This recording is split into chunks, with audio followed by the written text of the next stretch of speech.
We missed last week. We apologize. Our rerun ran. And Nancy Stewart, Rick Kearney, myself, I believe Stu will be here. And of course, Iggy, our producer. We're alive and well, and we're in the studio. We've been doing this for a long time. And sometimes I say that these are such exciting times for car buyers and renting and leasing and maintaining and repairing. Exciting in a good way, exciting in bad ways. The technology of cars is moving so quickly that I get carried away, and I love to talk about high-tech stuff and AI. But I got to ground myself when I get too excited, because most of us, you folks out there, are driving regular cars, and what we used to call a regular car is now probably a hybrid. I wouldn't be surprised if most of you are, or very close to that, are driving hybrids. So technology is moving fast, but your questions, and the reason most of you are interested in the show, is to get answers to what your car is doing for you or against you. And we have Rick Kearney, a certified diagnostic master technician. So think about that for a minute. You want a free diagnosis because you got a car that isn't acting right. And there's nothing worse when you've got a doctor's appointment, or you got to get your kids to school, or wherever you're going. I don't know about you, but I'm always in a hurry. And when I hop in the car, I don't want to have to fool around to get it started. I don't have to worry about it, stopping on me or not behaving properly or having a pull to the left or right when I'm on the interstate highway. I want it to run smoothly, safely, and quickly. So when you have those little symptoms, you can do one of two things. Try to fix it yourself. Good luck with that. You could take it to your dealer. Good luck with that. Or you could go to an independent mechanic, and if you have one who's reliable, you're a very lucky guy or gal. You won the lottery. But if all those fail, or you don't have access to this type of thing, you call Rick Kearney at Earl Stewart on Cars, and you're listening to that right now. Write this number down, please. 772. I'm sorry, that's a text number. I'm going to give you the real number. The call on the telephone number, 877-960-9960. That number is 877-960-9960. Your calls will be answered, and 99 times out of 100, you got the solution from Rick Kearney without having to go through the gyrations you would otherwise go through. You can find out it's really not a bad problem. Rarely it is a problem, and even more rarely it's a serious problem. Usually there's a fix, and Rick can explain it to you and save you a ton of money.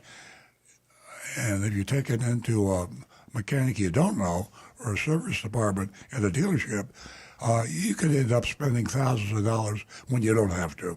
So again, you'll hear this number throughout the show, and we're on from, well, right now it's 8 a.m. We're on for 2 hours, 10 a.m., and that's Eastern Standard Time, 8 a.m. to 10 a.m. Eastern Standard Time. So you got plenty of time. Give us a call at 877-960-9960. That's 877-960-9960.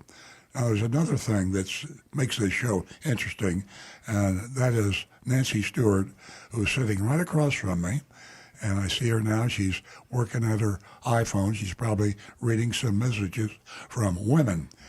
Nancy Stewart is a very knowledgeable person on automobiles, and she's also female, as you probably guessed. And we have built a following of females over the 20-some-odd years we've been on the air that you wouldn't believe. Cars are a guy thing. You The car, guys love cars. And women are not supposed to. Well, times have changed. Women are now concerned about their cars. And Nancy Stewart has a special offer. If you haven't heard the show before, please stay tuned. Within 60 seconds, I'm going to turn this microphone over to Nancy Stewart, and she's going to tell you about an offer that you won't believe. It sounds too good to be true, but it's not. But if you're a woman and you haven't listened to the show before, and you call the show at 877-960-9960, 877-960-9960, Nancy Stewart is going to give you a gift that is without strings just because you haven't called the show before and you're female. I now turn the microphone and the show over to Nancy Stewart. Thank you. Good morning, everyone, and welcome. We do enjoy your company. You are a huge part of the show, so give us a call toll-free at 877-960-9960. And when we were on the air live the last time, we talked about the FTC. Well, I got to tell you, not everyone, including myself, thought anything would change. It would be the same old. But let me tell you this. With Trump's new FTC leadership, the Federal Trade Commission now has new leadership under Trump, and it's been a huge shakeup. There are some new people who will represent you, me, all of us. And I see that things are going to change. So there's hope. The price you see must be the price you pay. That is great for ladies, for men, for all of us. That takes me to the ladies. We enjoy your company, and we're trying to build a platform here for you. Please give us a call this morning, even if it's just to say hello. 877-960-9960. First two female callers can win themselves a $50 Amazon gift card. Automatically, as soon as you call, you automatically get that $50 Amazon gift card. So again, the first two new lady callers, give us a call toll-free at 877-960-9960. And also, what I opened with, give us a call. Let us know whether you feel any stronger about things changing in the auto industry. As I said, the price you see is the price you're going to pay. 877-960-9960. And you can text us. Write the text number down because you'll need it for the mystery shopping report, 772-497-6530. And don't forget your anonymousfeedback.com. We're going to go straight to the phones. John from Palm City is one of our regular callers. Good morning, John. Good morning. Question for Rick on tires. The price of new tires is getting ridiculous, like everything else, because it's made with petroleum products. What's your opinion? During World War II, we came out with recap tires. What is your opinion about doing that again? And what's your idea on a recap tire? Incredibly dangerous. I'm in South Florida, and I see all the time on the highway the remains of recap tires that come off of the big trucks. And I know those 18-wheelers, their tires are huge money. I'm guessing $800-900 or more per tire, even for the used ones. They are ridiculous amounts of money. I know passenger car tires are expensive, but folks, when it comes down to it, you've got 4 little patches about 6 inches square that are what keeps your car in contact with the road and keep you safe. If you really feel that it's important not to spend money on tires, to make sure that your tires are in good shape, please let me know when you're on the road so I can make sure that me and my family are not, because that's taking your lives and the lives of everyone else around you into danger. Incidentally, when you talk about tires that for truck tires, don't be a good Samaritan and go want to pick it up and dispose of it, because when you touch that, you'll cut your hands because of the metal that's in the tire or carcass. So don't make a mistake like a friend of mine.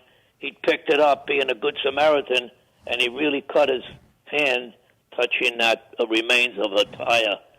But I'm glad you mentioned that, because I don't think legally that they were allowed to do it. Like years ago, you used to pass a tire place, and there was a rack that had used tires.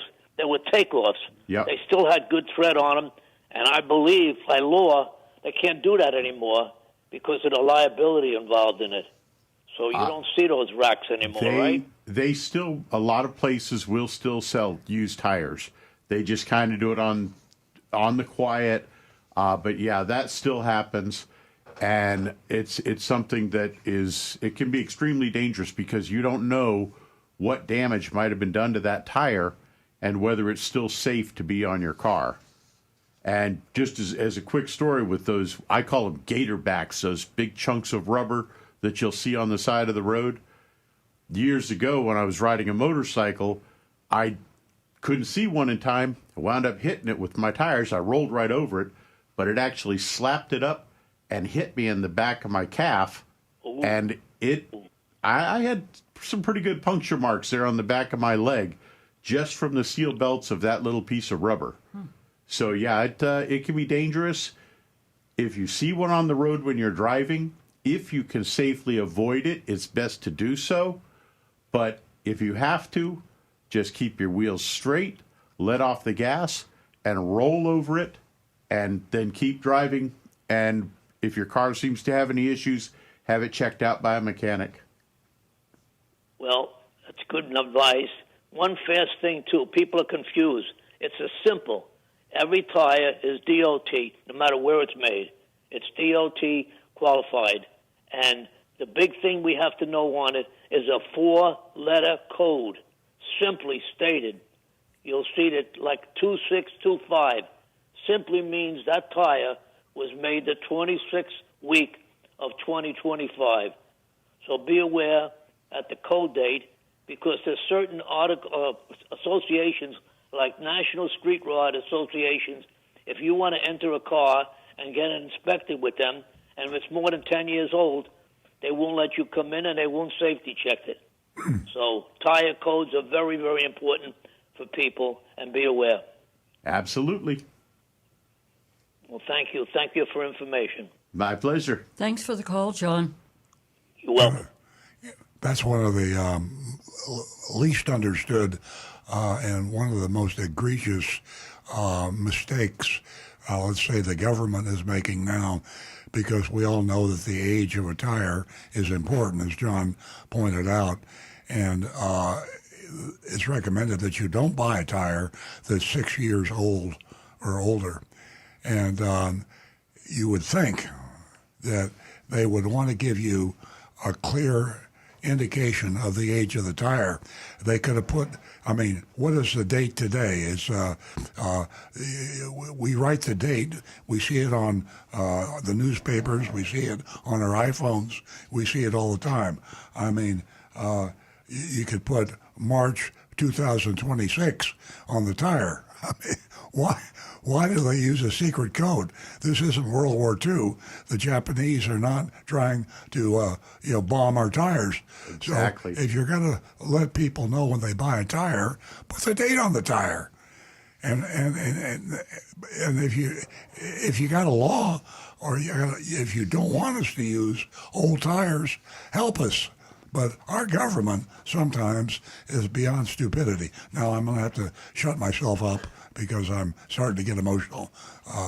Rick, let me ask you this: what do you see as the warning that a car owner might have, either from the red light or your dash, check with your dealer or any kind of warning that if ignored could be the most serious. In other words, we ignore the warning oftentimes because we're in a hurry. But is there something that if I popped up on my dash that said warning, I should almost pull over? The traffic light.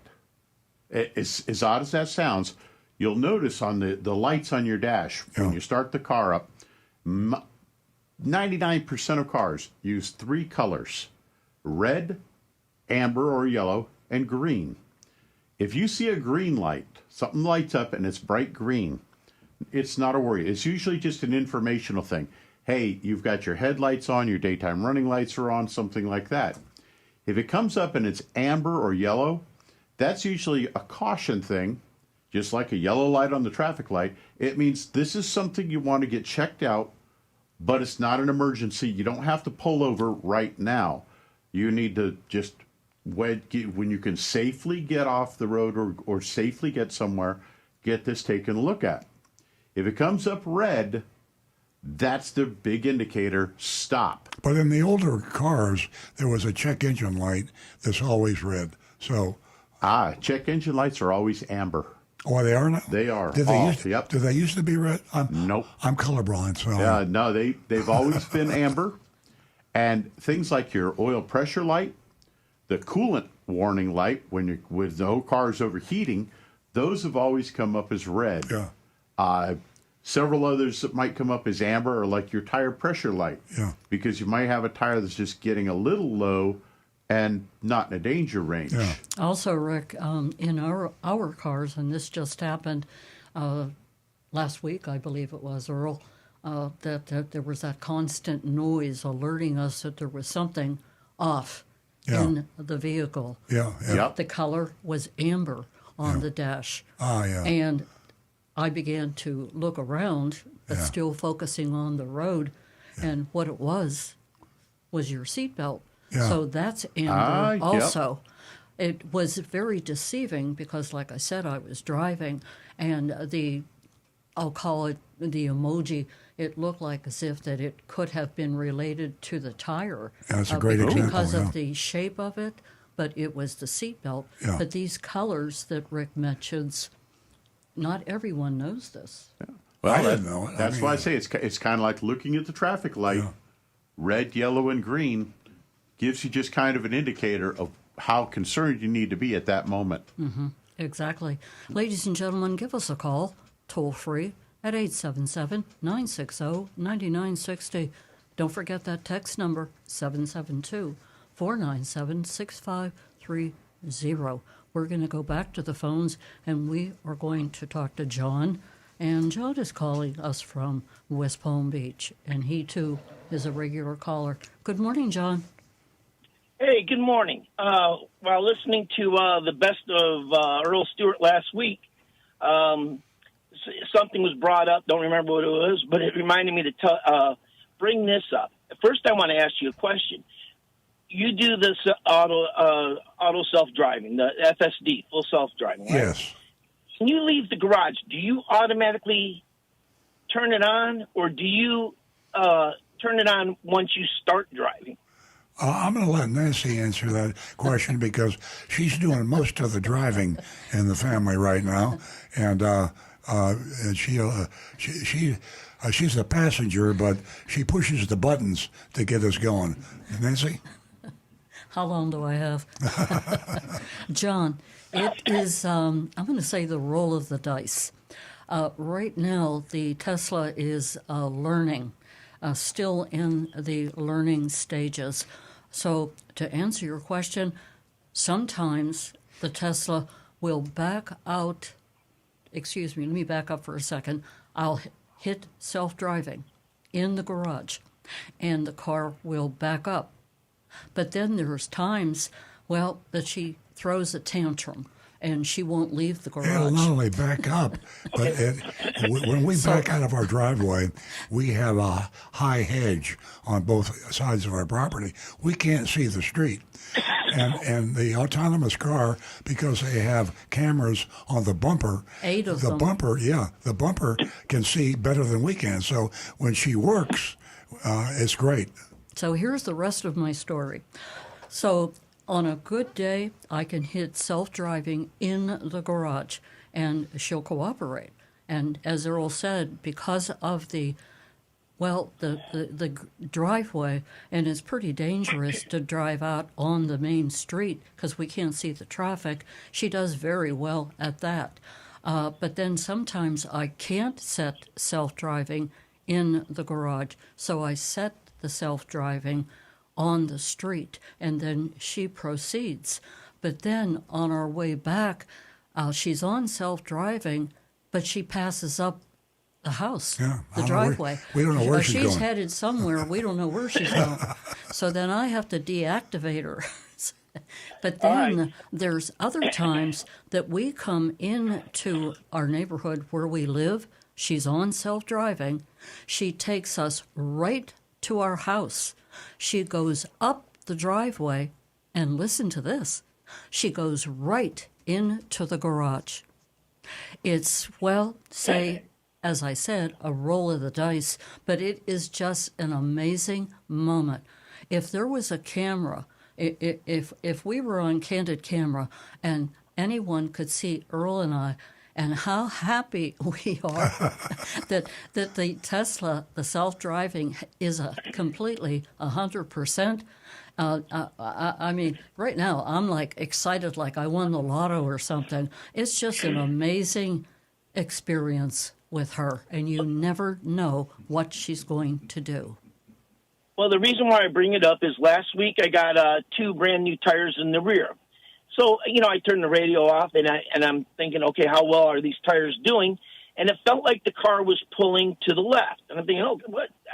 I'm not out of alignment now. I got new tires. And I thought, and then I thought to myself, I'm going to put this in full self-driving. And it no longer pulled because the computer was auto-correcting for that pull to the left, which there was no pull to the left. It's just the street that I was on was tilted slightly to the left, for water drainage and that. And I thought, for people, whether it's Tesla or the other ones, with the automated self-driving, every now and then I think they should just drive the car without the self-driving just to see if the car is pulling or if it's still in alignment, because the auto self-driving compensates for that pull. I did not know that. That's amazing.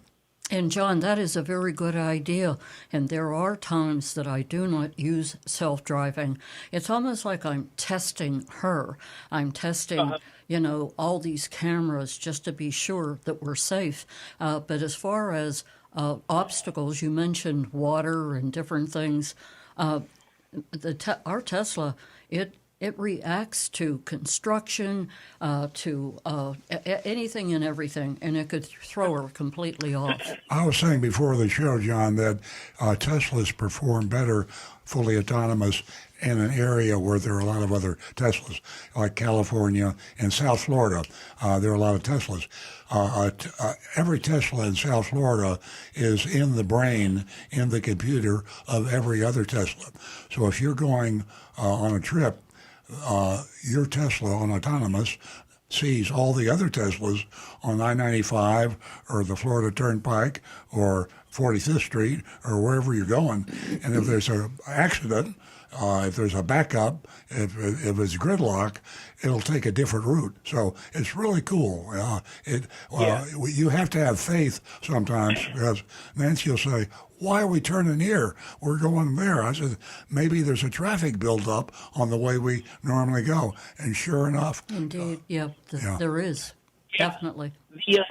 So, and what, I don't have the FSD. I don't have the full self-driving. I just got the regular, cruise control thing. Yeah. And I've got mine set for if, like when I drive to Michigan, from here to Michigan, I've got mine set if the route, if there's an accident ahead, like you said, if it's going to cost me 15 minutes or more, it will redirect. Yes. And you can change that as far as, how many minutes, how bad the whatever it is. So if it's more than 15 minutes, it's going to redirect and take me a different route. Yeah. And then the last thing that I was going to say, no, that's it. I covered everything. Yeah, that's you're like we are, John. You're wary, but you're amazed at the same time. And we get so excited. We say, "Oh, we've arrived. We finally have a totally autonomous car." Then something happens, but it's all a matter of getting software upgrades and being patient. But in 5 years, it's going to be as close to perfect. It's already better than a human driver, but it's going to be close to perfect in 5 years, I predict. Yeah, and things are so much better right now than they were when we first bought electric. And I just remember what I was going to say. You were talking about warning lights and things like that, and then last week on the show, Rick was talking about how you can pull in or you pull up onto a pad, and it tells you and measures whether or not your wheels are in alignment. How come they don't have that on the car now to where we have sensors that will let you know if you're out of alignment? Good question. Rick? My best guess there would be the cost of it.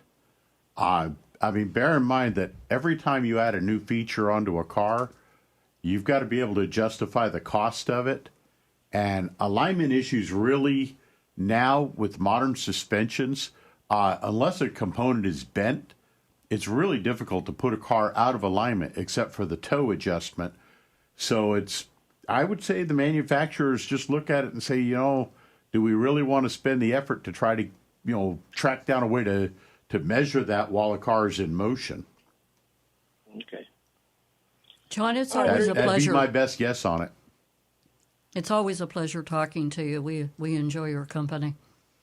Thanks. And I enjoy it, too. It gives me something to do on Saturday morning. Have a great weekend. Hey, you too. See you later. Thank you. Earlier, I spoke about the FTC, and we were so excited that the letters were sent out to, if my memory serves me right, about 97 different dealers. And everybody, including myself, or everybody thought it was just SOP. Things are just going to stay the same. That price that you must get is the out-the-door price. The price you see must be the price that you pay. And with this shakeup with the FTC, it is going to happen. I just can feel it. There has been an enormous shakeup with the leadership, and the commissioners that have been put into place are going to reinforce that letter that went out. And I believe that letter, Earl, is that on your Facebook page? Did you post that letter? It should be. I'll have to double check, yeah. But that letter was quite significant, and it's so important. Get the out-the-door price in writing. Ladies, give us a call. We'd love to talk to you. You can win yourself $50 Amazon gift card, a $50 gift card. 877-960-9960. We're going to stay with the phones, and we'll speak to Howard. Good morning, Howard. Hello, Howard. Good morning, Howard. Oh, good morning. It's great to be down here. I've been here 2 weeks, and believe me, I'm enjoying it a lot.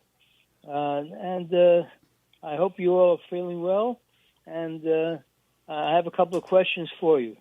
Number one, when are we going to be on fully electric cars? In other words, what is your estimate? Oh, it's like shooting from the hip, but yeah, totally there. That'll be a long, long time. But I would say over half the cars will be electric, in my estimation, within 10 years. Right now, they're virtually all electric in China, and they have a huge competitive edge. And when it's like cars, if Honda has a special feature, Toyota's got to get it too, and countries are the same way.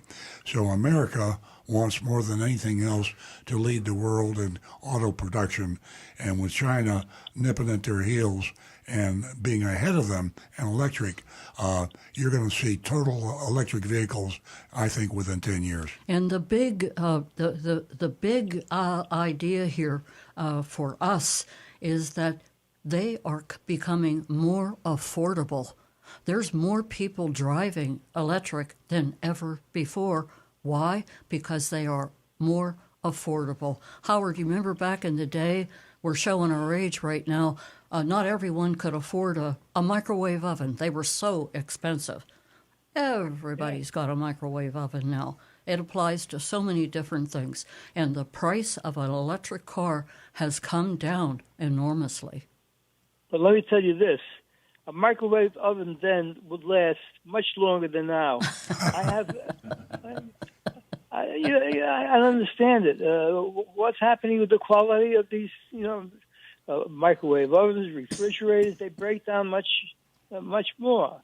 I don't understand that. Now, my last question: when will Toyota have more electric cars comparable to like Tesla? What Toyota is comparable to a Tesla? Let me ask you that. Boy, you ask that is a really exciting question, especially for us Toyota dealers.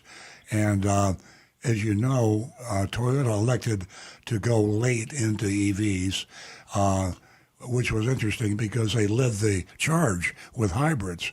And I say EVs, I mean all electric. Now they've jumped back on the all EV bandwagon. So us Toyota dealers can only pray that Toyota has been as smart and as futuristic with the 2020 vision into the future as they have always been. But it's a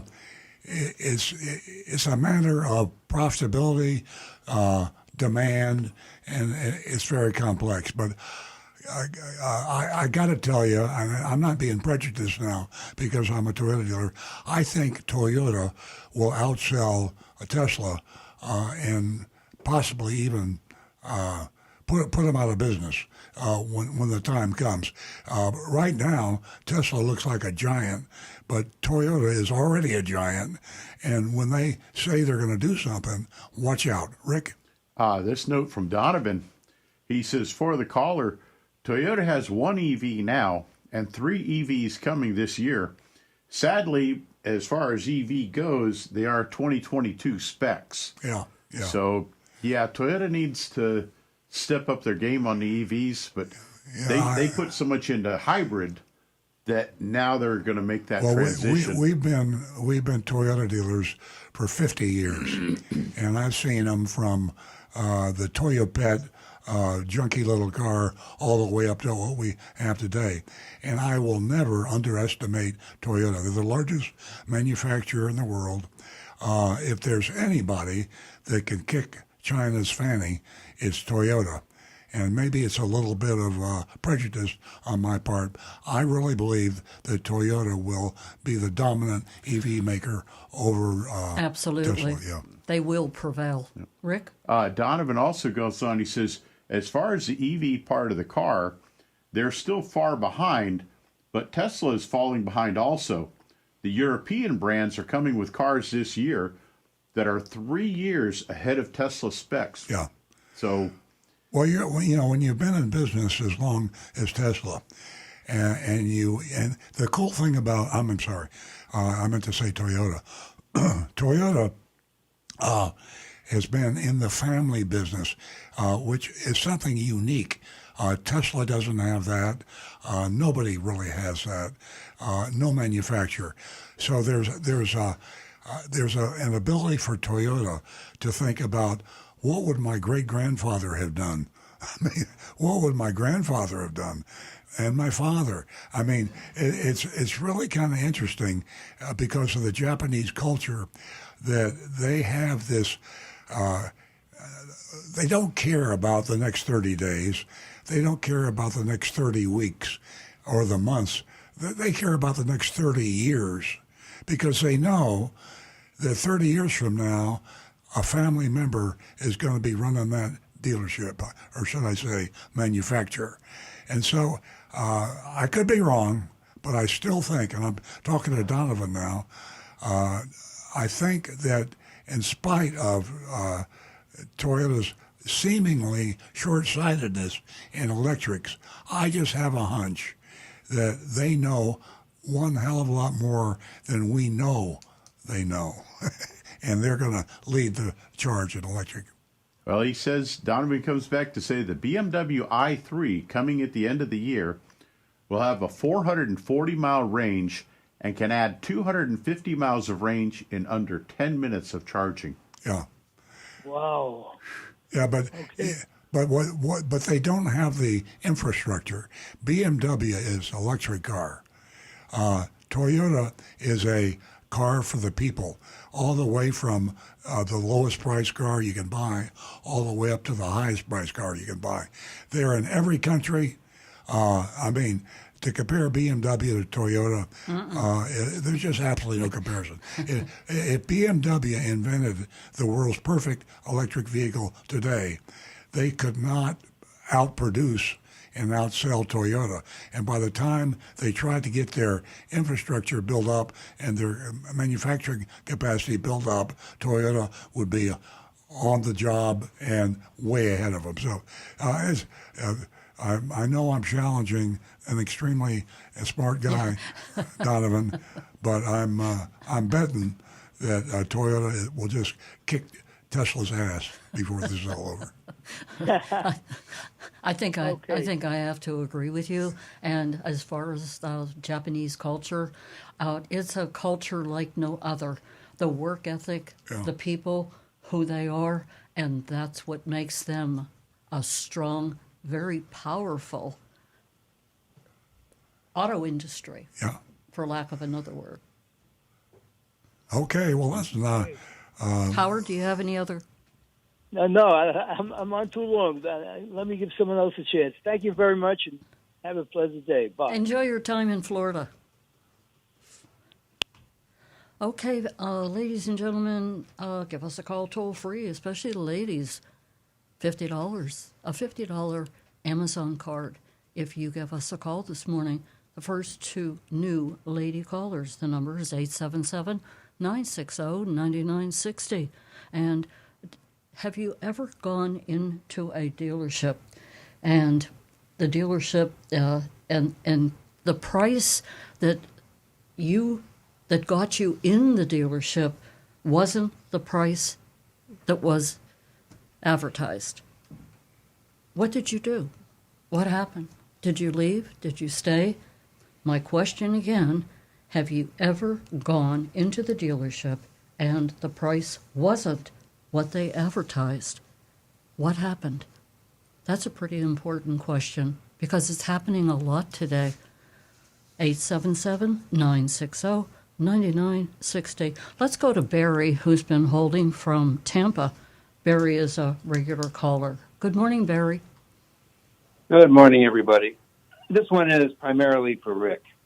Okay. Suppose the decision has been made to do an automatic transmission fluid replacement, either a flush or a drain and fill. Should the transmission control module enter into the service procedure? I ask because recently I ran across advice that said the TCM should be reset after the fluid's been refreshed, even through a drain and fill. The theory is that fresh fluid can confuse the TCM and cause erratic shifting unless it relearns from scratch. So I have three questions. Number one, do you agree with this? And if so, does the advice apply to traditional automatic transmissions only or also to CVTs and planetary gear sets? Number two, what other circumstances would require a TCM reset or possibly even a replacement? And number three, what's the best way to do it? What's the best way to reset the TCM? Is this something that's left to the pros, or is a do-it-yourself method sufficient? Rick, before you answer that, remember 99% of the people listening have no idea what you guys are talking about. So if you could put this down in the language that Nancy and I and the other listeners can understand. And I will keep it just as absolute short as I can. Okay, the TCM is the computer that controls the transmission. Changing the fluid for most manufacturers is not going to have an effect on how the TCM is operating. So that one I'll put to rest, in my opinion, right off the bat. resetting a TCM, even resetting its memory, bringing it back down to its original learning state, generally is going to require a connection of a specific scan tool that can talk properly with that. And a lot of those are manufacturer specific. The generic ones sometimes cannot even communicate with them properly. However, the only time that it should actually definitely need to be reset and not necessarily replaced, but simply reprogrammed back to its original is if the transmission has been repaired or replaced, then the TCM needs to be reprogrammed so that it understands the specs of the new transmission. This is just it's a highly technical system. It's like Earl says, 99.9% of people out there driving their car are never going to need to worry about it. And it's actually going to be the same process for a normal standard automatic transmission versus a CVT. They're all just let the computer do its thing. That said, I honestly feel that a lot of dealerships and a lot of outside shops are pushing for transmission fluid changes, whether they're flushing it or doing a simple drain and refill. I think they're doing this a lot more than what is really needed to be done. They're pushing this service because they can charge you a whole lot of money, and there's really not a lot of work involved in it. And you don't understand what they're talking about, so you either got to believe them or not. Exactly. My recommendation is get out the book that came with your car. I'm sure you can find them online too. The manufacturer's recommended factory maintenance for your vehicle, and follow that. If it says to have that fluid changed every 30,000 miles, then do that. If it says to change it every 100,000 miles, then do that. And if it says, oh, you never have to do it, and now I might consider the idea of, say, at 100,000 miles, have the fluid flushed properly by a professional. It's the old, and that's it. It's the old glass half full, half empty, and the service salesman at the dealership is going to see it half empty. And Rick is saying, don't see it half full. Find out exactly what it is by checking your owner's manual. The owner's manuals, by the way, are very conservative in their judgments. If they tell you to change the oil every 10,000 miles, you can probably change it every 15,000 miles, and you'll never know the difference. So the owner's manual recommended maintenance is plenty. And if you err, you can err a few thousand miles over the recommendation, but don't get sold on doing in half the recommendation, so the service salesman can make a big fat commission. Is what we're saying. Exactly. And just one other factor: if you're going to try, if anything to be done with the transmission for maintenance, adjusting fluid levels in that, make sure you've got a qualified professional, because a lot of these newer transmissions, that fluid level, the amount of fluid in there, is very critical. If you get too much or too little, and that is temperature related as well. The vehicle has to be at a specific temperature range for a lot of this. If you get it wrong, it can destroy that transmission, and that's outside of warranty. But for 90% of the time, in my experience, we don't replace transmissions near as often as we used to. They've gotten so much better quality. You're good to go. Thanks, Barry. Okay. Appreciate the Thank you call. very much. Okay, bye now. Rick, would you say that the TCM is the brains of the transmission? Yep. It's the computer that simply tells it when to shift. Uh-huh. Or for the CVT, when to adjust the belts to change the gear ratios. I understand a little better. We're going to stay with the phones. Again, our number is 877-960-9960. Our text number is 772-497-6530. Don't forget your anonymous feedback. And ladies, again, we're trying to build a platform here. We can do it with your help. You can win yourself $50 this morning, a $50 Amazon gift card, just by calling in the first two new lady callers. We're going to go to Marty, who has been holding. Good morning, Marty. Good morning. Welcome. Hi, how are you today? We're well, thank you.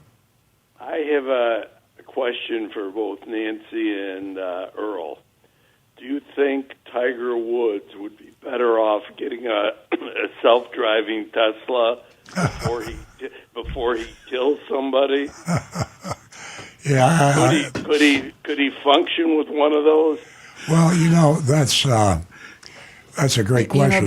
Before Earl answers you, Marty, we were on our way in to do the show this morning, and I said that I wasn't going to bring up Tiger Woods because at the end of the day, it's a very sad situation, and what has unraveled is even sadder.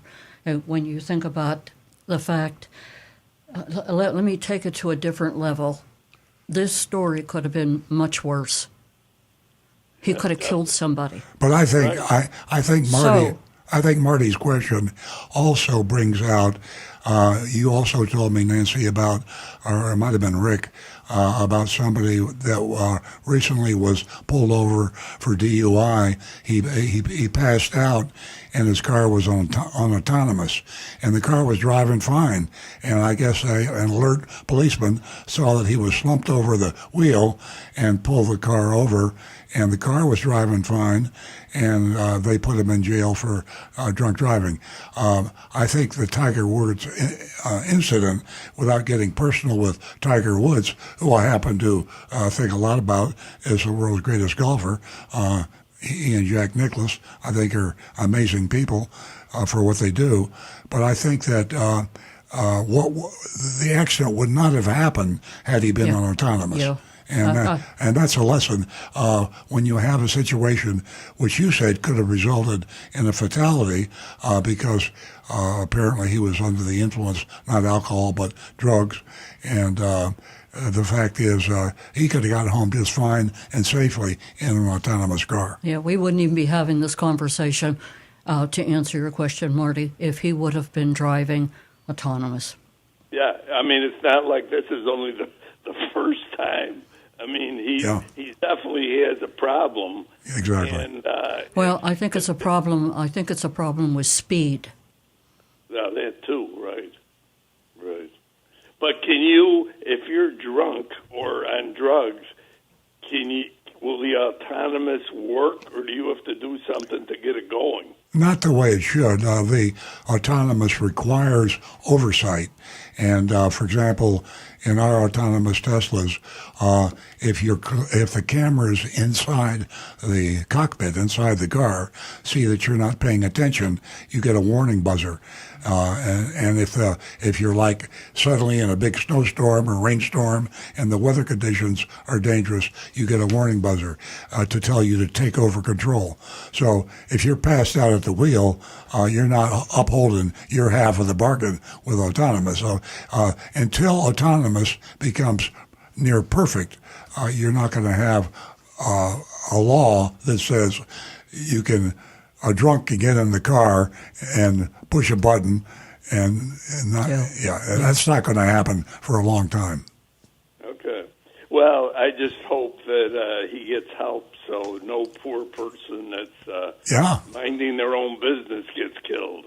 Yeah, that's a sad story. I really think he's an amazing athlete. I mean, just incredible athlete, and sorry he can't. He's in so much pain, apparently, from the first accident. He's probably using these painkillers. The amount of medication and I'm speaking from my own pain, but this guy is only 50 years old. Do you know how many surgeries he's had? So he has to be taking some kind of medication to control his situation, whether it's his legs, his back, whatever it is. So, as you said, who knows what happened? He was behind the wheel, and here we are talking about Tiger. Yeah. Rick? And another point, Nancy, is when you have his kind of money, you can also hire a driver. Well, when you have a lot of people have this assumption that when you have money, you have no problems. And I would need another show to go into that. But to what you said, he could have 10 electric cars. Rick? Johnny C. Fradley says he heard that he swerved to avoid a birdie.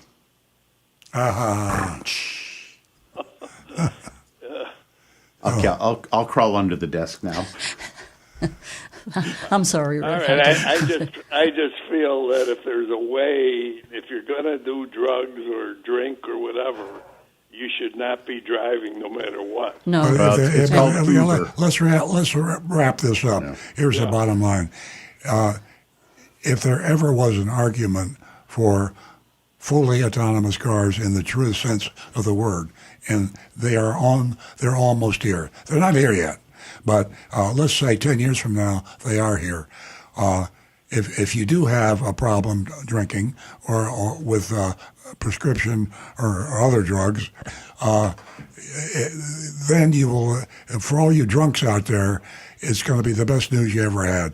You can stagger, fall into your car, and get somewhere safely. And I'm exaggerating a little bit, but we all know there are a huge number of people that have alcohol and drug problems that are driving. And one of the reasons you don't get enforcement of the rules, like with Tiger Woods, I mean, why is he driving now? They should have taken his license away the first time. But the reason is politics. And stop and think about it.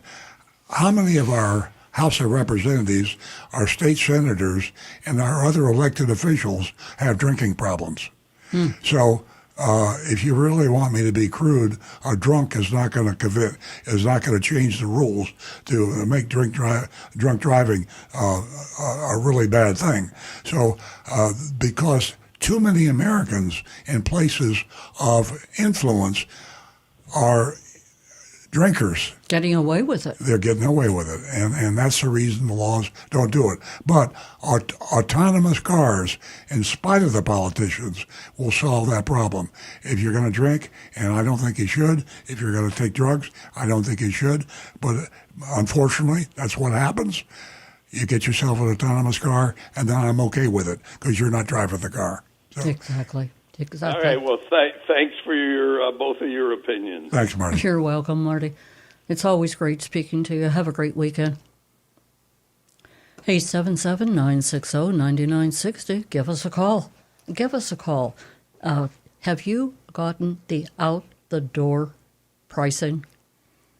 Was it in writing? Give us a call. We'd love to hear from you. Have you ever bought on the same day that you were looking at a vehicle? We'd love to hear from you. Give us a call. Excuse me. 877-960-9960. Our text number is 772-497-6530. We are going to go to Frank, who's been holding. Good morning, Frank. Good morning. Welcome. Hey, hi. Welcome back. Yesterday, I was at Aldi, whatever you call that store, on Indiantown Road near 95. In the parking lot, I was driving the Lexus that day. We have an LS 350 or LE, whatever. And this lady approaches me, an older woman, not that I'm a young guy, and she said, "How do you like your car?" I said, "Good. Has it been dependable?" I said, "Yeah." She said, "I just bought one." And so she wanted to know about it. She had a Lexus before for like 15 years. I said, "Yeah, they're very good. It's a Toyota product and, high end." And anyway, so she had gone down to JM Lexus. She said the price. And I immediately said, "You need to call Earl and Nancy Stewart and speak about your shopping experience, because it's only 5 Stu has entered the studio. Hello, everyone. Good morning. Sorry, Frank, go ahead. Yeah. But anyway, with that in mind, unfortunately, I don't know if I gave her the number, and I said, "Look it up, turn the radio on, listen to it." I said, "You'll even be rewarded with $50. And she thought that was, a gimmick or something. I said, no, but I'm hoping that these people will call you one of these days, because when I get in the car washed, or somewhere and they start talking about cars, they go, wow, they got to listen to your show. So we will see if they call in someday and with that. But the last thing you were saying, Earl, with the politicians and the laws, well, that is so true. Yeah. And as we live in the greatest country in the world, we have a two-party system, elected president, and Americans are free to complain, and we love to. And so I can say things on the air that if I said in China or some other place, I'd be in jail. So when I complain about politicians, I'm glad we have them. They could be a lot better, but they could also be a lot worse. So that's the reason I truly believe that we could eliminate drunk driving immediately just by making the penalties firm and enforced. Right now, they're not enforced, and too many people get away with it, and that's the reason we have so many deaths on the highways. Yeah.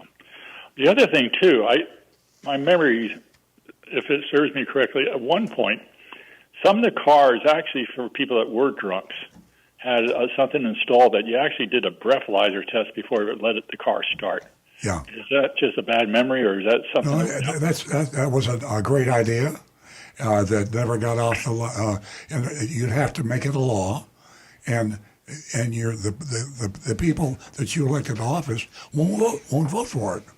They don't want to do it because they're drinkers themselves, and they're voters. I mean, I'm missing the biggest reason. When you kind of stop and think, what percent of the voting population drinks, and what percent of the voting population would want to come out? They had dinner at night on Saturday night. They had a good time. They had a martini or two, or a scotch and soda or two, and now they're going to get home. And when they go out to the parking lot, or the valet parker drinks in the car, and they get in the car, and the breath detector says, I'm not going anywhere because your breath has got too much alcohol. How many people like that are going to be voting for a guy that wants to make it legal to have that device that we're just talking about?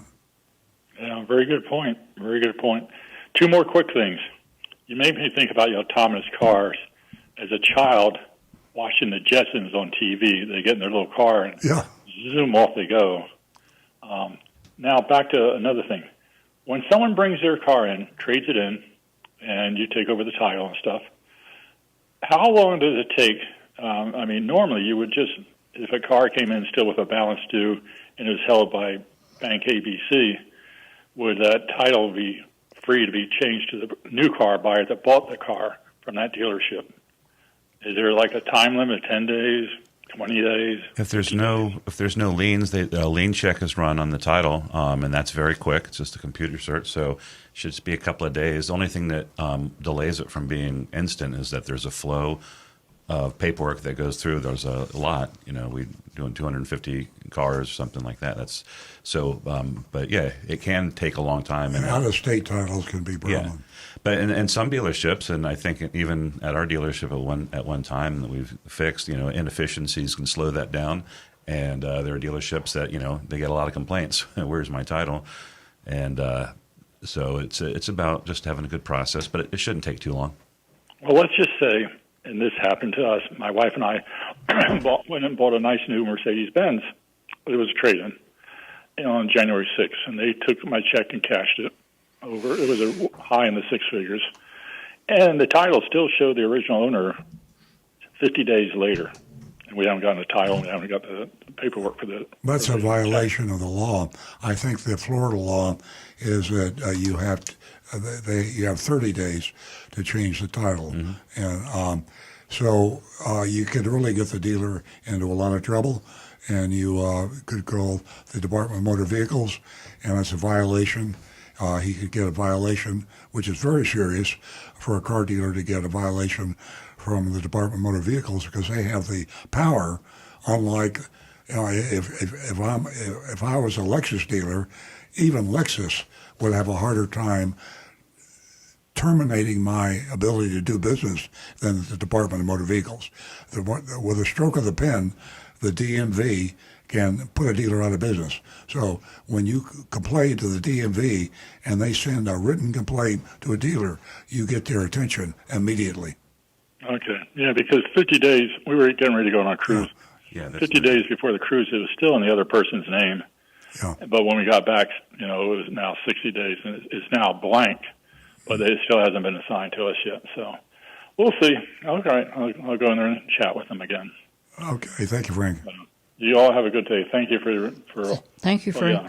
Have Thanks, a great Frank. weekend. Bye-bye. Thank you. Bye-bye. We're going to go to Rick, who has been holding from New York. Hey, Rick. Good Hi, morning. Rick. Welcome. Good morning, Rick. What's up, Rick? Well, you're talking, and I've listened. I've been a long time listener, but I haven't ever called in. And I just was going to trade a car locally in Palm Beach. I buy cars down here. I'm from New York. Oh, But what drives me crazy down here, and I know it's a pet peeve of yours, is, I saw the car advertised online. I usually buy certified cars. I never buy a brand new one. I buy cars that are lease trade-ins, 3 years old, that are gone over and they're certified. And it's worked out well to this point. I've done that about 6 times, 7 times. But the problem is now every time I go to trade my vehicle down here, and like I said, I've been buying them in South Florida, I get whacked with this dealer fee. yeah. And the cars that I've been looking at, the car, especially one, was about $38,000 online. When you go into the dealer, they'll tell you that it's $42,900, Yeah. and they're going to give you a deal down to $38,000. But then by the time you get your doc fee, this fee, that fee, and the huge dealer fee, which was $1,200, it's right back up to the price it was retail. So I think it's annoying. I'm sure it's annoying to a lot of the listeners. And there's got to be something that consumers can do, is write the senator or something, local senator in your area or something, because this is just ridiculous. Well, Rick, you're hitting on almost the heart of the whole show. And if at the beginning of the show we talked about the Federal Trade Commission finally, hopefully, I should say, better than finally, taking action against exactly what you're describing. The price you pay is supposed to be the price that you're quoted, the advertised price, and that's a law. It's a violation of the Unfair Deceptive Trade Practices Act in all states if you don't do that. So what you're seeing in Florida, you're coming from a state, New York, where they have an attorney general that has seen the light and has enforced and passed a law. And if they try that in New York, they have a prescribed amount that dealers can charge over the quoted price.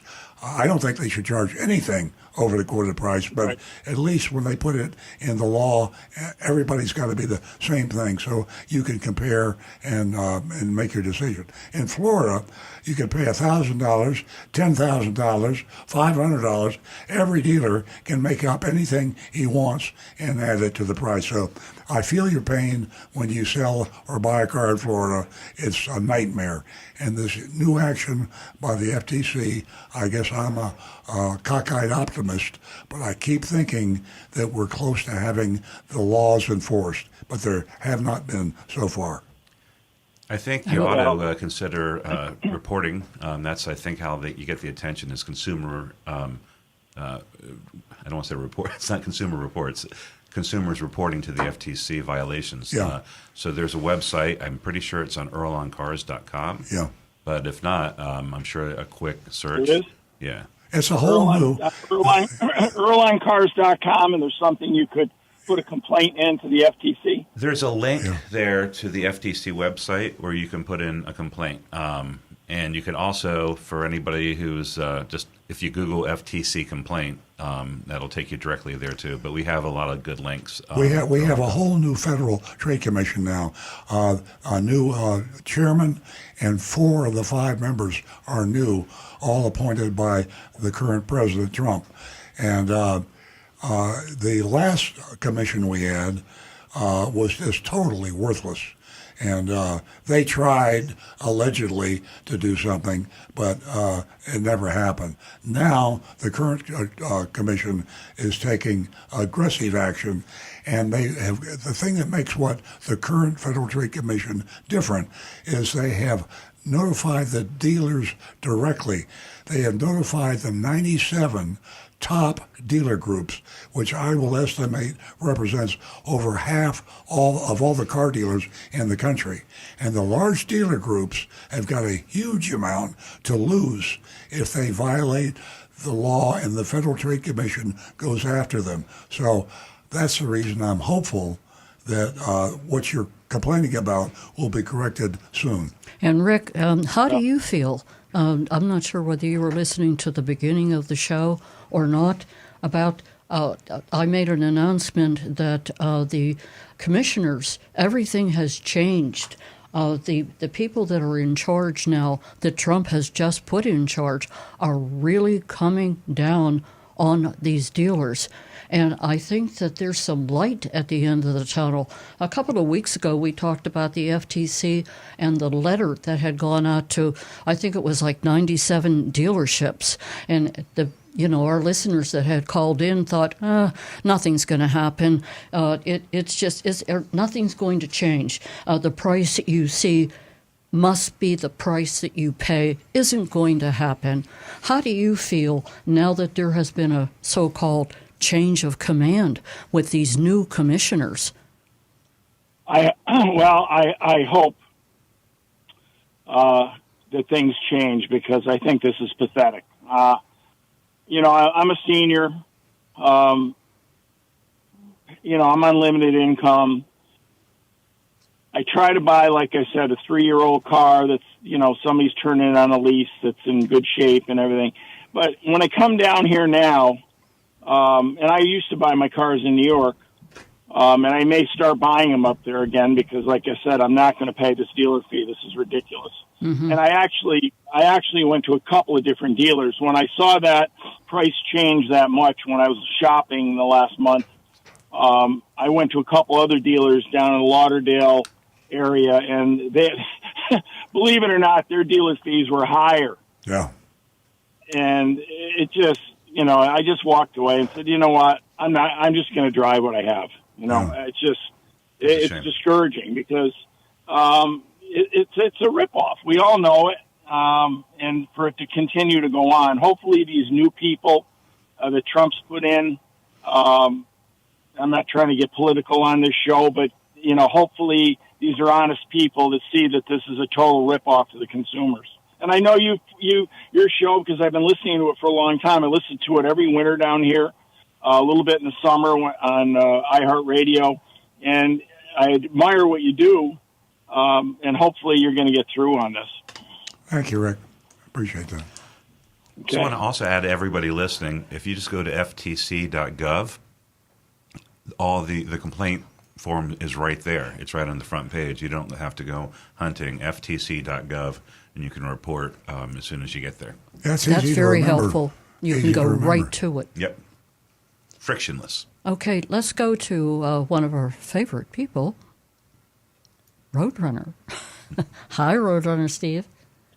Okay, good morning, everybody. I came across a very interesting article last week from the Palm Beach Post. Boy.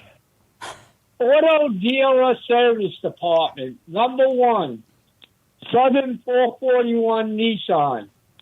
Finalist, Earl Stewart Toyota and Lexus of Palm Beach. So Nissan beat you on that one. On what? Auto Dealer Service Department. Nissan 441. No, I heard that. Okay, I just want to hear what was... Okay, so, all right. Earl came in second, and Lexus of Palm Beach came in third. Huh. Is that right? Okay. Okay, now here's the other one. New car dealership. Ed Morse Auto Group came in first. Get out of here. Finalist, Earl Stewart Toyota, and third, Schumacher Auto Group. How could that be when we do the survey going to the dealerships to see how they're ripping us off? How did they come in first place, these two? Well, it is an advertising situation with that contest, and yes. And if you advertise with them, you definitely participate in a different level of that contest. It's disappointing to hear. I like how you put that, Stu. Yeah, it's really disappointing. We've enjoyed that. If you're talking about the same thing I'm thinking of, that's like a 10-year run. Yeah. Also, they give you restaurants in here that are number one. So now I'm supposed to believe these restaurants are the best in Palm Beach County? It's hard to believe. Everybody's in shock here. Well, it's a fortunately nobody reads the Palm Beach Post, so I got it delivered by accident. I get the New York Post. Yeah. The New York Post. With nothing in it. Yeah, it's a lot that people don't realize about that is the fact that did you know that you can vote as many times as you want for the dealer that you want or the business? But it's not about car dealers, it's about all businesses. So if a business has a lot of employees, they can ask every employee to vote for them. So it's not a legitimate contest. I can say that now. I wouldn't have said it before because Stu said we won 8 or 9 years in a row because we knew how to play the game. But we forgot how to play the game, and the other dealers jumped on it, and they voted for themselves more than we used to when we were winning. So it's fortunately nobody knows about it, but that's except Steve and Roadrunner Steve found out about it. But yeah, it's an advertising generated thing that Palm Beach Post, which is now, by the way, USA Today. You probably know they're owned by USA Today, which is owned by Gannett Papers. USA. Yeah, like I said, the newspaper guy delivered me the wrong paper. I said, "What the heck is this? The stories in here." So I seen this thing. Choice Awards for 2026. Yeah, we used to say when it was coming out, we tell our employees be sure to go in and vote for Earl Stewart Toyota, and that didn't happen this year. We forgot to do that, so we lost. And good news is nobody knows about it except you. Well, now all our fans and listeners know. No, we've asked everybody to forget what you've said. But then I just found it strange. Like, come on, Agent Lightning, let the people know about these two dealerships. Yeah. How they rip off and just get in. Well, we'll definitely shop them. I just thought it was funny to read when I seen this. Yeah. Well, that's Stu made a good point. It'll be fun to take the leaders and mystery shop them, and then we can embarrass the dealership and the Palm Beach Post at the same time, because the award is an advertising sales gimmick, and so the representatives from the Palm Beach Post go into Schumacher Buick or Schumacher, whatever it is, and say, if you'll advertise in our paper, and you win this, if you win the award, we'll give you this free ad about you're the best dealership in Palm Beach County. So it's owned and operated by the advertisers. The whole concept of the best business in Palm Beach County was invented by the advertising department at the Palm Beach Post. So now the dirty little secret's out. and we only exposed it because we used it to our advantage for 10 years and now. Well, we got that organically the first time, a couple of times we got it. We did. We got it accidentally. We didn't know. We didn't know about it, and we won the award. So, anyway, thanks, Steve. That is good information. Yeah, that's gold. A great good idea, information. Stu. So engine light in Southern 441 Nissan, go there, and Ed Moss Auto Group. Let it go there and check it out. Yeah, they had all their employees vote for them every day, and they won. And now we're going to shop the hell out of them and embarrass them on the air. And Roadrunner Steve, Floyd. we're going to have some great material next week. Yeah. Good. All right, everybody stay safe and well. Thank you. Have a great weekend. Again, that was a great idea, Stu. Yeah. Okay, we're going to go to Bob in Lake Park. Good morning, Bob. Thank you for waiting. Good morning, everyone. How you doing? Hey, well, Stu. What's up? I just came across something I thought I would never see before, and I don't understand it. Someone that was 83 years old that was in a assisted living facility responded to an advertisement, and the car salesman actually went into the home, the assisted living home, to do a transaction with somebody. He didn't even have a driver's license. He had dementia. Oh. And then he passed away right after that, and now they sold him a $70,000 Jeep, and now they're refusing to do anything about it. And his widow is getting these $750 a month bills for the transaction. From Mapleton Jeep? No, I'm just kidding. No. Where was this? Dealership in Georgia. It was in Georgia. Oh my God. The only thing they refunded him was the $3,000 in fees. That they got that, but they said there's nothing they can do about the transaction. But the salesman actually went to the nursing home. Have you ever heard of something like that? No, I haven't. That's the worst thing I ever heard. I guess it is. I'm sure other salesmen have done this. In fact, that's a great place for some of the dealers we know. They could probably do a lot of business. In Florida, and I can't speak to Georgia law, but in Florida, unless an individual is declared incompetent by the court and has someone that has his power of attorney, they can buy anything. We sold a car, or Al Hendrickson Toyota some time ago sold a car to a man with dementia, and his son I think called us on the radio show. I talked to him, and I checked with our attorney, and it was perfectly legal. So I happen to know Al Hendrickson Sr., and he and I were friends before he became a car dealer. And so we go way back. We were both crooks back in those days. And so I called Al, and I said, do me a favor, will you refund the money? And we were able to get the money back. But it's there are a huge number of people in Florida because, first of all, there's a lot of old people in Florida. I'm 85, and this is the haven for a lot of people that retire. So there are old people, incompetent people that are buying cars every day in Florida and getting hosed and charging thousands of dollars over what they should pay. It's a terrible, terrible situation. Well, this guy didn't even have a driver's license. Yeah. And he's in a nursing home. Yeah, that's the worst I've heard. Georgia, I don't know the laws in Georgia, but it just, I would, you know what I'd do? If it was someone I knew and I cared about, even though I knew I would lose, I would just make a huge stink about it. I would try to get it into the media. And the media could probably hurt the dealer a lot worse than the law. Yeah, well, that's how he heard about it.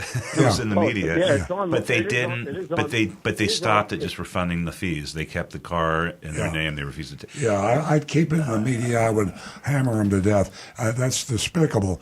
I got involved one time in some of this years ago, and there were some lawsuits in Stuart, Florida, no relation. And there was a class action, And a lawyer, God bless him, in Stuart, Florida, took this to court, and there were a number of elderly people, and the dealers in Stuart were charging, mainly on leases, $10,000 admin fees, and charging. They maximized the most profit that the lease would allow, Lease would the structure allow, would allow, yeah. and the customers didn't know that they were in leases. Yeah, exactly. In some they thought cases, they bought the car. Yeah. In some cases, they didn't know that they were buying the car. They thought they were signing loaner agreements. There is no conscience. I'm curious on how you think they're going to enforce. If the FTC actually follows through what they're saying they're going to do. How is that going to be enforced? Because I know in Palm Beach County, we have laws here with tint on how much tint you can have on your windows, and that's not enforced at all. Matter of fact, the PBSO deputies, they don't even have a tint meter in their cars, and they never cite somebody for having a limousine tint all over the car where you can't see who's inside the car. It's not enforced. So how do you think the FTC is going to remember, this is a new FTC. So right. Hope beats eternal in the human breast. So Hope's beating eternal in my breast right now. And we have a new FTC.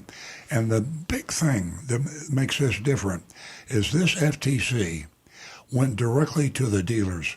And it wasn't just a small amount of dealers. They went to the top 97 dealer groups. Now, AutoNation, for example, they're right up there. They have like 1,000 dealers or something like that. So when you're talking about 97 top dealer groups, you're talking about over half the dealers in the whole United States. So it isn't, nothing in the courts has to be decided, which is what shot down the first FTC effort with the old FTC.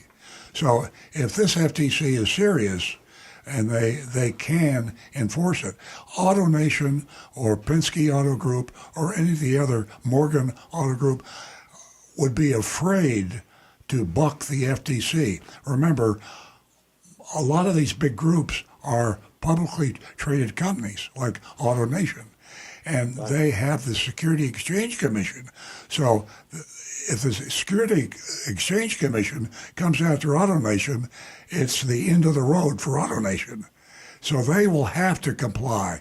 And if the big groups start to comply, then the little groups and the little dealers will have to comply. So that's what do you think the process will be? And will the customer, the person that makes the complaint, will they have to provide documentation? Oh, sure. How is this going to work? Well, the FTC would have complaints, and Stu gave out the ftc.gov. Go to FTC when they got rid.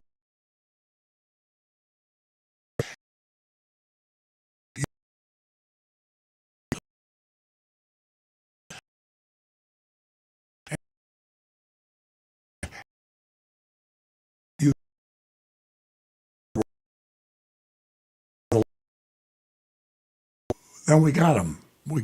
Yeah, but the dealership never provides you with any paperwork. Well, you do your mystery shopping reports, and they very rarely give you any. Well, you're right.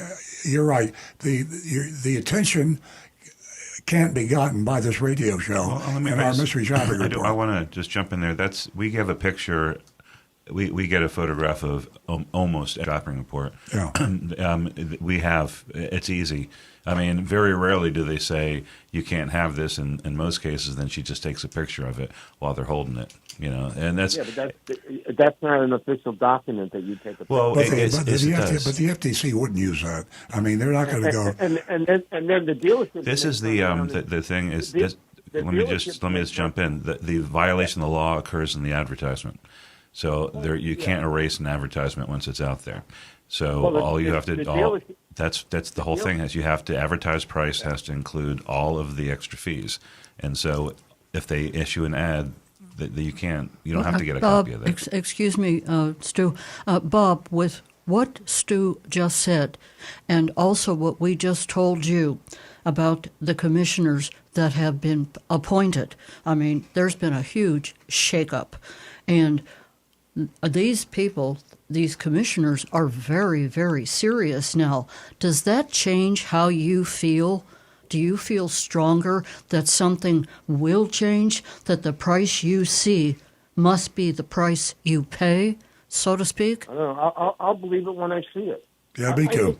I think the dealerships will ban anyone from taking anybody taking a picture in the dealership. A valid complaint would just be a screenshot of their website that show a price and then a paragraph in fine print saying. Yeah, but my point, Stu, is the Federal Trade Commission is going to go to Earl Stewart on Cars and take a picture. The chain of evidence isn't there. The buyer's order has to come from a customer. Remember, just to remember this. The law says there's a different part that also says the advertisements. The advertised price must include, it doesn't say anything about the purchase price. It says the advertised price must include all of those fees. I know. Right, so a screenshot of the dealer's ad is evidence. The dealership, don't you have a legal team at your dealership? No, that's me. Just kidding. We have attorneys. Yes, we have attorneys. So all these dealerships have attorneys. And they have the legal teams. The big public companies, they all have, they're going to deny. You can file a complaint, and the dealerships are going to fight it. Yeah. Just like this dealership is fighting with these people. Well, they had to go into the nursing home. Let's wrap this up, okay? The way it's going to, if it's going to be solved, you're going to have to send complaints to the Federal Trade Commission. You can't go on Earl Stewart on Cars. That will break the chain of evidence, and it will not be used by the Federal Trade Commission. But if you are a consumer and you have been wronged and you have the paperwork and you file a complaint with the Federal Trade Commission, and if that goes to AutoNation or Penske, which is a public held company, right, their lawyers will say to the company, you have got to change this immediately, and all of your dealerships, all 800 of your dealerships have to stop doing this immediately, or else you're going to be out of business, because they will be. Now, I can't make it any clearer than that.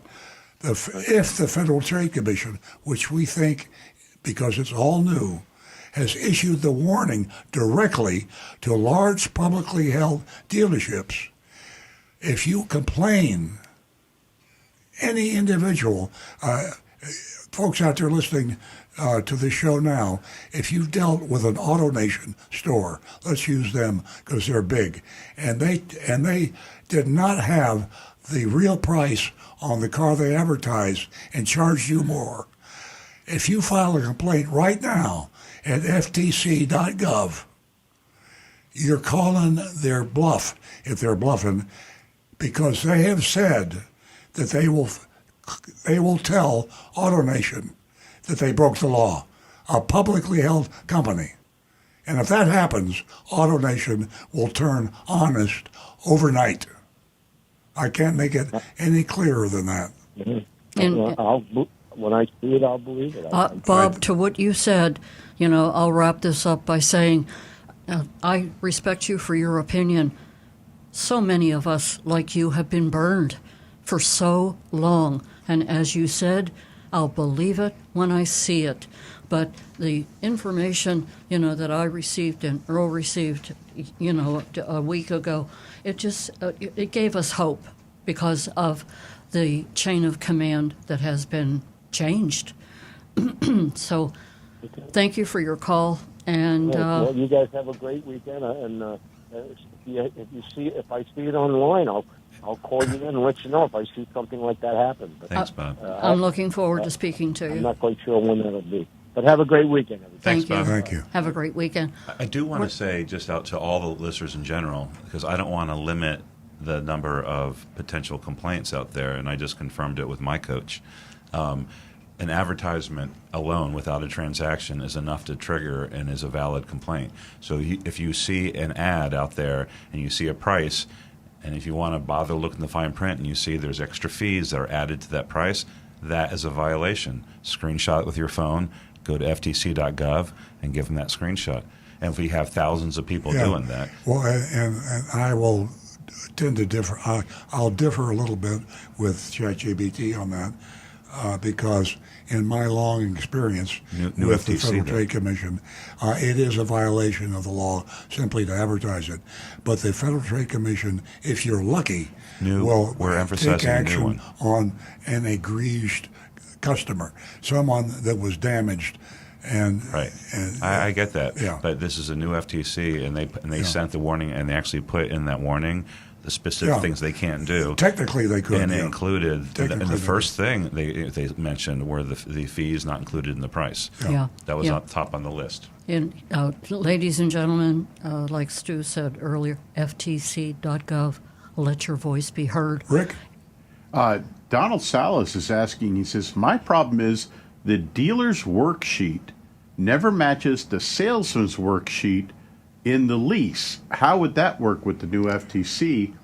And he also would Let like me to know, answer that how first. long do commissioners serve? The worksheet in the fine print on the bottom says this is not a legal document, and nothing on this worksheet means anything. So that's the way the dealers get themselves off on the hook. If a dealer gives you a worksheet as evidence of the price, you say, I need a buyer's order. A worksheet is not a legal document. Okay. And how long do the commissioners serve for the FTC? Until somebody fires them. But it doesn't. It's the choice of enforcement. I think every commissioner and every FTC would agree that the law is being violated, but it's the direction of the department on the things that they want to enforce. And they've indicated they want to enforce it now, so that's what the fingers are crossed for. Cool. Okay, let's hope for the best. We're going to go back to the phones and we're going to talk to John, who's been holding from West Palm Beach. Good morning, John. Hey, hi, calling again. The gentleman who called about the elderly gentleman in the nursing home. Yeah. Yes. I believe he saw the article and everything, but I don't believe the article. I think it was like a rage bait. I think because first of all, would you allow one of your employees to go into a nursing home, sell a car to a man without a driver's license, and then go through the whole your We wouldn't allow our salespeople to do a lot of things. Well, that's a good question. We wouldn't allow it, but most dealers don't have a clue what's going on in their dealerships. If you own 25 dealerships, or how about 250 dealerships, like Morgan, I know Larry Morgan.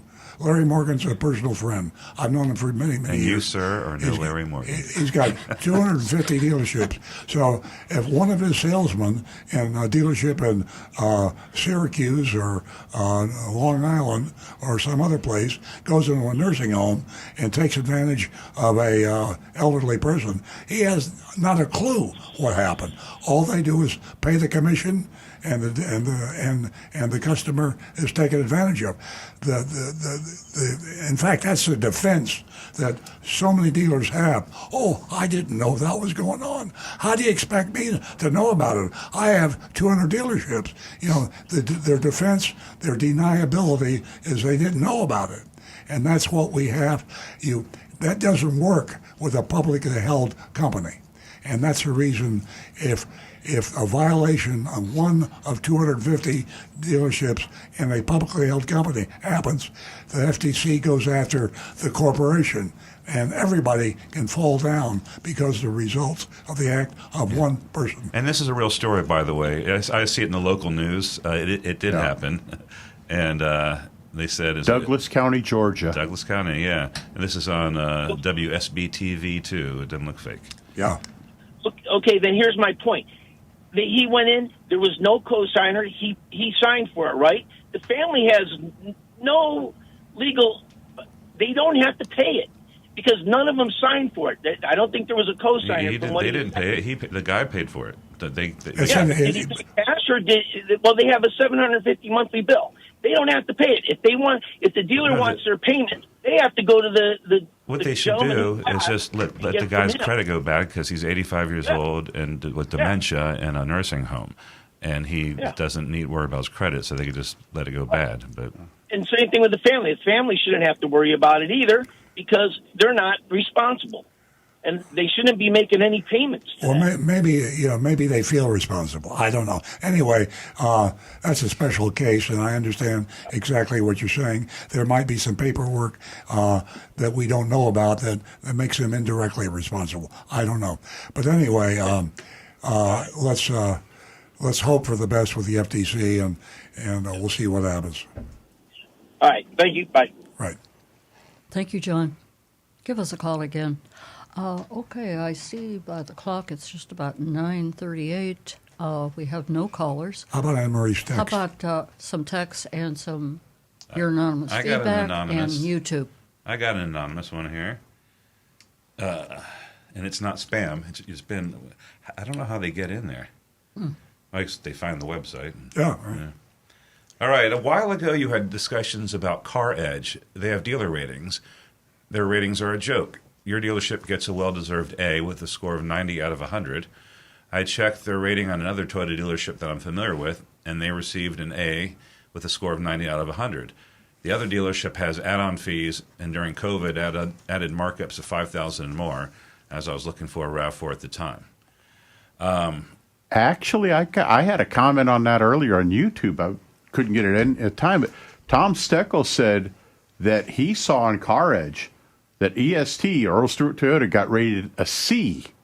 A C? A C. And he actually sent an email to them requesting to know what are their methodology, how do they come up with these ratings? Yeah. Because he also saw another dealership from South Florida that he knows has dealer fees and some shady practices that got an A rating.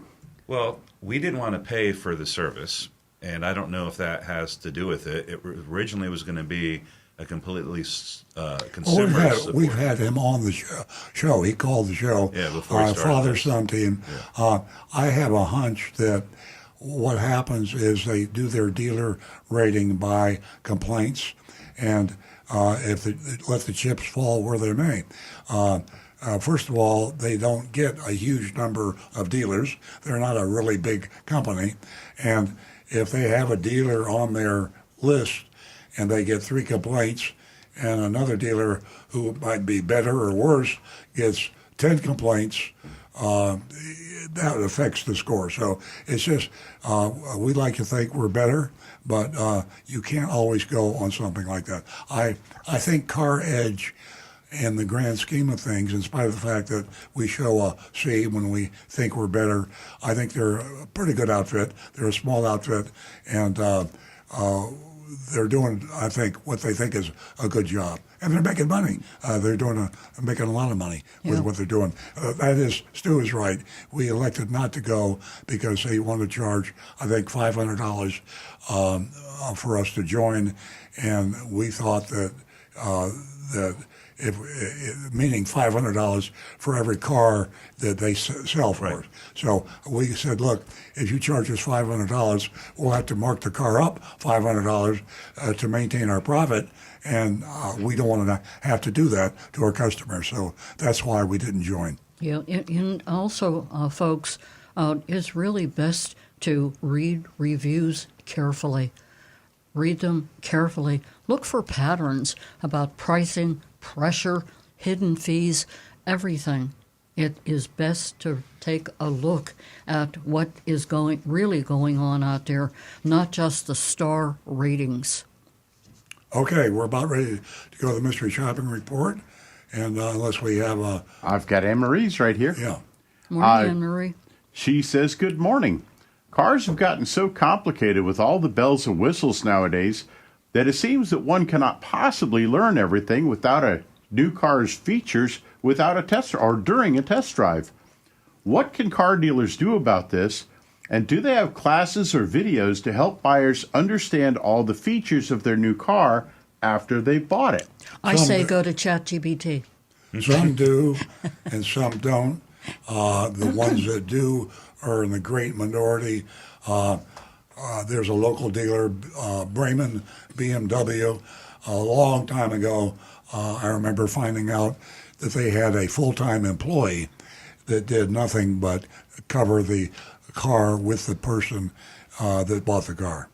I think that's a great idea. Whether they still do it or not, I don't know. But Anne Marie is right on.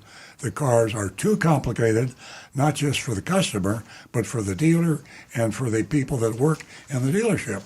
And it's very difficult. The ultimate solution here is for the manufacturers to understand they need to make the cars much simpler. Stu? I'm sorry, this has nothing to do with Anne Marie's text, but I'm on Car Edge ratings and we have an A. Oh, okay. I don't know why it says C, but I don't feel good about that A because right above it, it says Napleton North Lake Boulevard also has an A, and it says they have a $199 dock fee. And we know that's not Napleton? true. Yeah, and by the way, our score is 90 out of 100, just like the anonymous feedback said, but Napleton's score is 97.5 out of 100. I want to throw my phone into the ocean right now, folks. Well, we need to. We'll make that a focal point of our next show, and I'm gonna call Car Edge, and I'll talk to our friends there and tell them what we're gonna do. So they need to clean up their act, and I don't think they're doing this premeditatedly. I still have a feeling they're honest. I think they're trying to grow too big, too fast, and it's hard to do and be accurate. So, or there might be dealers have figured out a way to gig it, like how they submit their fees. Like they might only have, Napleton might only have a $199 dock fee, but then they also have a $7.99 this fee and an $8.99 that fee. It's just like AutoNation. Too many dealers, and you can't watch it. So the father son, I keep forgetting their names, but Zach and Zach and Cody. Zach and Zach's daddy. So Zach and your daddy need to consolidate and focus because you're getting a little sloppy. Together. Yeah. We got this mystery shopping report. We ran out of time. I'm sorry. We should cover. Leave. I haven't read this yet. Our printer broke, and Icky printed a copy out for me. And it's so I'm just gonna wing it. Stu wrote it, so I'm gonna just read it. I wrote it like a couple of weeks ago. I don't remember. Yeah, right. And anybody out there that fixes printers, you can meet me at my home. Just give me a call, and I'll give you the address. Okay. This mystery shopping report is of Acura, Orlando, Florida. Speaking in the first person is if I were Agent Lightning. We came up to Orlando to say our final goodbyes to my father-in-law, who was in hospice, and decided to do a shop before heading home because of rush hour traffic. And again, I comment about this a lot. One of the things we like about Agent Lightning is she's into this from a personal standpoint with her family, and she does buy cars, and she shops a lot, and she buys a lot of cars. So it's like the perfect shopper. I mean, and she gets taken advantage of, and she gets she still buys cars. So you couldn't ask for more reality than we have from Agent Lightning. Continuing with the mystery shopping report, we arrived around 5:30 and were not greeted by anyone. When I walked to the door, I looked around and saw a younger saleswoman sitting at a desk working on her computer. So I walked toward her. She looked up, still not saying anything. So I asked, is there any way you could help me out with some pricing on that 2026 Acura Integra out front? The vehicle I was referring to was the new 2026 Integra A spec, A-S-P-E-C. The MSRP was $37,745. Well, that's cheap for an Acura. $37,745. The Maroni was in the right place, and there was an addendum. It added another $1,399 for some cheap garbage. The saleswoman finished up what she was doing and offered me a seat at her desk. She asked, do you want that specific A-spec model? It's a little pricier than the regular Integras. I'll be darned. I said, I like that one. She asked for my license, entered me into her computer, then asked, what brings you up here to South Florida? I explained that we had a family emergency and were in the area, which was true. She offered her sympathy and asked, how much time do you have? I said, not long. We need to get back to the hospital. She asked if I had driven the car. I said, yes, my son has one. She then asked what other vehicles were registered to my address so she could see if they had any discounts available. I gave her the long list and asked if they offered Costco pricing. If you don't have Costco pricing, you don't have the best pricing, get a Costco card. That was my ad lib there. She said she believes so. However, their discounts were generally better than the Costco pricing. I have to qualify that by saying that if the discounts are better, and they could well be, then the dealer's violating the Costco rules, because the Costco rule says the price they sell you a car for must be the lowest price they sold that car to anyone. Continuing with the report, I just said, and she excused herself to go speak with her manager. I only waited a few minutes before she returned with a sales worksheet. I had my phone out and ready, and when I went to take a picture of it, she put out her hand and said, "This is for internal use only." Stop me. Stop me from taking a picture. Wow, that's an aggressive lady. I'm sorry, you can't take a picture. So this was the best I could do. And kind of a quick shot there, but we have a picture of it. I asked what the $1,395 fee was, and she replied, all-season mats, cargo tray, and wheel locks. I mean, of course, that is silly. I mean, the total of that would be what, $500 being kind? You're being really kind. Really kind. Yeah. 300. Anyway, a huge markup on the BS add-on addendum. I replied, "That's a bit pricey, and I hate wheel locks. Can those be removed?" She said, "If you're ready to purchase right now, I can see if my manager will." Sorry, those wheel locks are currently locked. I thought you had discounts available, or even in the Costco pricing. She said, "They don't generally offer any of that until you're ready to actually buy a car." So that's, I mean, this is hardcore, hard school. This is really, this is tough. This is a tough lady, this female salesperson. She said, "They don't generally offer any of that." Okay. Annoyed at that point, I said, "I told you we're looking to buy a car. We just don't have a lot of time, and now here we are. You're wasting it." And I walked out to get back to the hospital with my father-in-law. And she added it. I started not to read this, but this is real. Agent Lightning's father-in-law was in hospice, and he passed away the day before the shopping report. So that was a very, very, very realistic shopping report, and we'll get some very, very, very realistic scores. And phone in or don't phone in, but write in YouTube or Yeah, you text. can vote at 772-497-6530. That's 772-497-6530.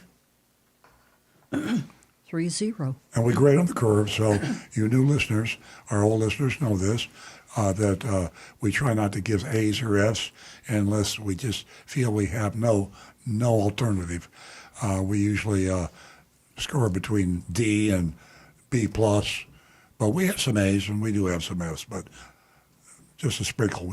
We don't want to have too few choices, and if you're in Florida and you're looking only for A dealers, there's nobody to buy a car from. No.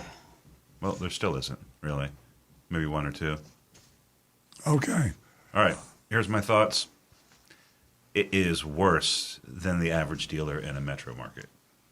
It's worse, and I don't even know if we can consider Acura a luxury brand anymore, but there's also that aspect that usually we see a little bit better, not such That press. was a cheap Acura. Yeah, it was. I mean, but that's, yeah. But still, you go into a nice marble mausoleum, they should treat you a little bit nicer. Holding out your hand for the camera, all that nonsense does not. It's so. And I hear you on the absolute worst. We've heard worse. So a solid D for me. Solid D. Mm-hmm. D.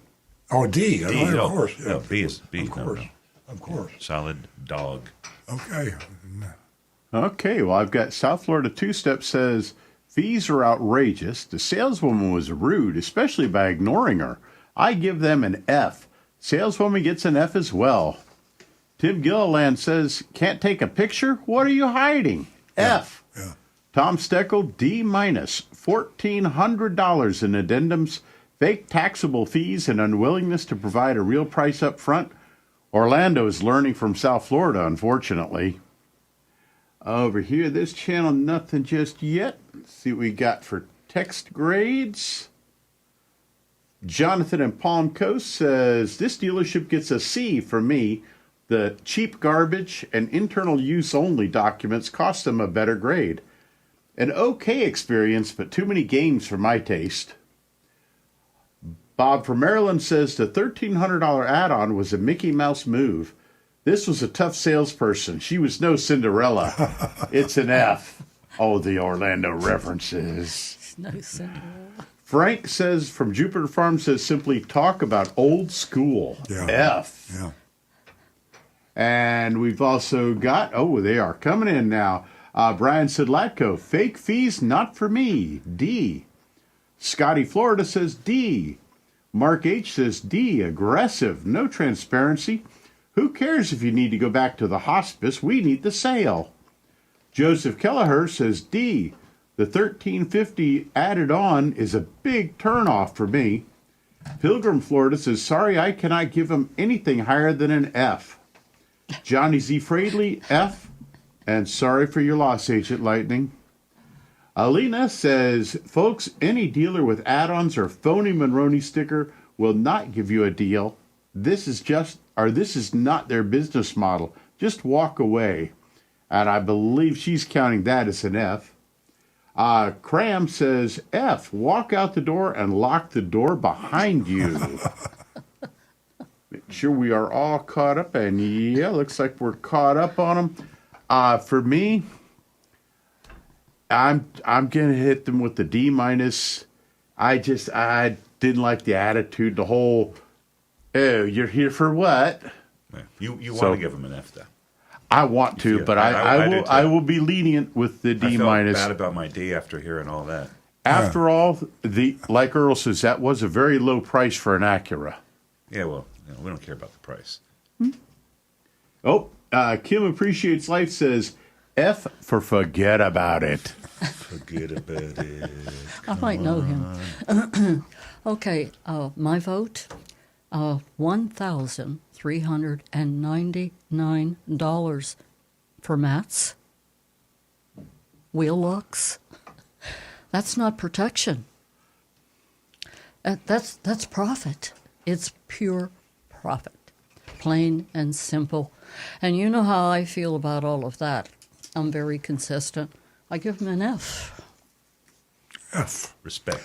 F. Respect. It's my fault, but we don't have ChatGPT's grade. Oh, Coach. Where did Coach go? Yeah, I just screwed up there. You had a fight this morning? Yeah, our printer's broken. Yeah, well, I put an invitation out there. If somebody wants to call me that they can fix printers. Yeah. I'll invite them to our office. I'll do an after the fact shopping report, but I think you give them a low grade. I'm going to give them a D. I mean, I'm like Stu. I want to make it a D-. I don't know why, but I guess it's hope beats eternally in the human breast. I keep thinking about what the Federal Trade Commission is saying, and this kind of thing goes on right now, and the Federal Trade Commission, wouldn't it be nice? So keep our fingers crossed. Well, let me tell you what Charlie said. You have Coach, I have Charlie. Can you believe that Charlie gave him an 8.5? Out of 10? Out of 10. Oh. Well, Charlie's just a Yorkie. He just did dogs. What does your coach know? By the way, Nancy, South Florida Two-Step says your printer gets an F. Yeah. I agree 100%. We've had more problems with that. All printers get Fs. I've never met a good printer. I'm sorry. Earl, is there something that you wanted to mention about AI? We have a couple minutes. Oh, just watch out. AI is, those footsteps you dealers hear behind you is AI. Just a hop, skip, and a jump away. You know, I tell you now to go to Consumer Reports. We tell you to go to, various sources, CarMax. There's a million sources out there to help you buy a car. And AI is going to, before we have electric vehicles all over the place, you'll have an AI source. They'll tell you where to buy a car. So AI is going to, for the educated, intelligent consumer, and we already got those tools now, it'll just be easier. Real quick, AI agents are already upon us, and they do things for you. You will have an AI agent that can shop for your car for you, guaranteed. Promise. Exactly. Okay, folks, I want to thank you for joining us this morning. We had a great time, glad to be back, and most of all, we enjoy your company. We'll be right back here next Saturday morning at 8 a.m. Have a wonderful weekend, and thank you again.